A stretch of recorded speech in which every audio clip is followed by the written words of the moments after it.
اے محمد، اسی شان سے ہم نے تم کو رسول بنا کر بھیجا ہے، ایک ایسی قوم میں جس سے پہلے بہت سی قومیں گزر چکی ہیں، تاکہ تم ان لوگوں کو وہ پیغام سناؤ جو ہم نے تم پر نازل کیا ہے، اس حال میں کہ یہ اپنے نہایت مہربان خدا کے کافر بنے ہوئے ہیں۔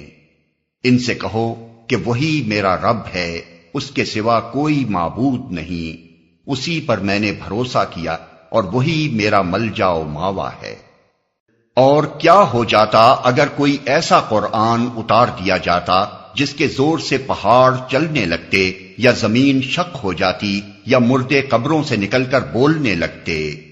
اس طرح کی نشانیاں دکھا دینا کچھ مشکل نہیں ہے، بلکہ سارا اختیار ہی اللہ کے ہاتھ میں ہے۔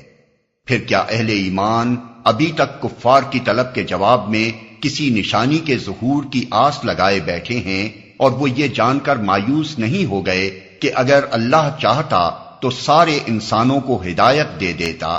جن لوگوں نے خدا کے ساتھ کفر کا رویہ اختیار کر رکھا ہے، ان پر ان کے کرتوتوں کی وجہ سے کوئی نہ کوئی آفت آتی ہی رہتی ہے، یا ان کے گھر کے قریب کہیں نازل ہوتی ہے۔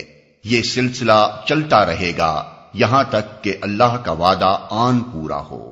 یقیناً اللہ اپنے وعدے کی خلاف ورزی نہیں کرتا۔